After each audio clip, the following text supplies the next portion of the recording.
Central Asia کے منگول خانہ بدوش کس مذہب کے پیروکار تھے؟ ان کا ضابطۂ اخلاق کیا تھا؟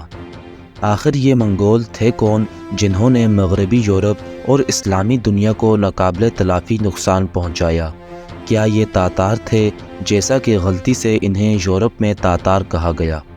آج بھی اگر کوئی ریل گاڑی میں سوار ہو کر ماسکو سے ہو کر جھیل بیکال پہنچے تو ٹھیک ایک روز کی مسافت کے بعد راستے میں پڑنے والا دریا اونون عبور کر کے منگولیا جا پہنچتا ہے۔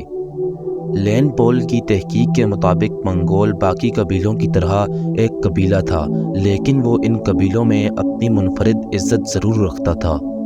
ان آبادیوں کے جنوب میں صحرائے گوبی تھا، جہاں دیگر قبائل سارا سال پانی اور اپنے جانوروں کے لیے چارہ تلاش کرنے میں سرگرداں رہتے تھے۔ ان کی تمام عمر شکار کرتے گزر جاتی تھی۔ جانوروں کی نسل کشی ان کا پیشہ تھا۔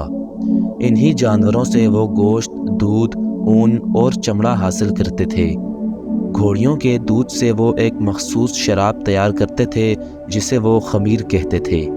ان کا گزر بسر جانوروں کی کھالوں کے لین دین پر ہوتا تھا۔ ان قبائل کا لین دین ترکوں اور ہمسایہ طاقت چین سے تھا۔ قبائل بیرونی حملوں اور ان کی چیرہ دستیوں سے محفوظ رہنے کے لیے چین کو خراج یا ٹیکس ادا کرتے تھے۔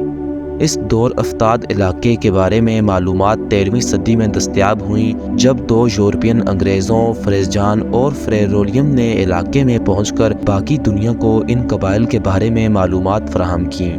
اس کے علاوہ مارکو پولو کے سفر نے دنیا کو منگول اور چین کے بارے میں معلومات فراہم کیں۔ آج بھی وہ منگولیا میں ویسے ہی رہ رہے ہیں جیسے صدیوں پہلے رہا کرتے تھے۔ جہاں تک منگولوں کے مذہب کا تعلق تھا، وہ شمالی نظریے شمانزم کی ایک قسم تھی جس میں پروہت یا مولوی کا کردار شمان ادا کرتا۔ وہ دنیا میں رائج مختلف فلسفوں کے بارے میں درس دیتا۔ وہ بیماریوں کے لیے علاج تجویز کرنے والا، روحوں کو کنٹرول کرنے والا اور چوکیدار کا کردار ادا کرنے والا ہوتا تھا۔ خیمے کے اندر بت دروازے کے دونوں طرف لٹکائے گئے ہوتے تھے۔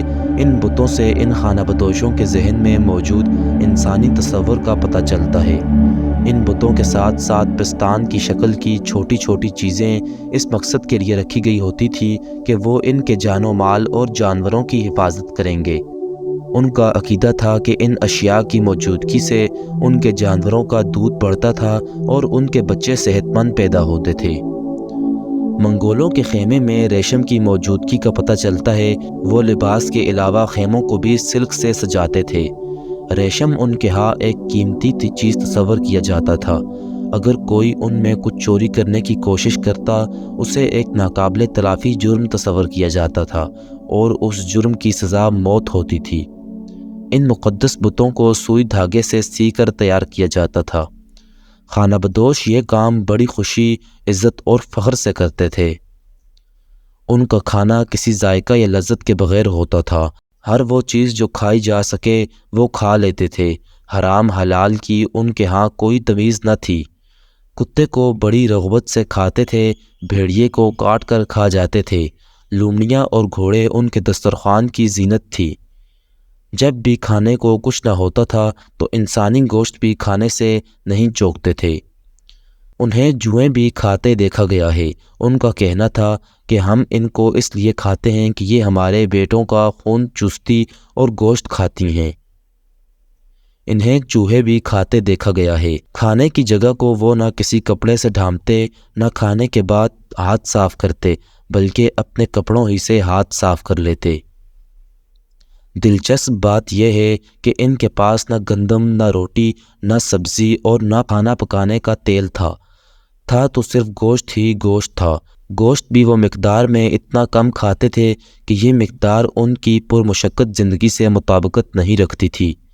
کھاتے وقت ان کے ہاتھ گوشت سے جڑی چربی سے بھر جاتے تھے، جنہیں وہ چمڑے کے اپنے بوٹوں سے یا گھاس سے یا جو چیز سامنے آتی تھی اس سے صاف کر لیتے تھے۔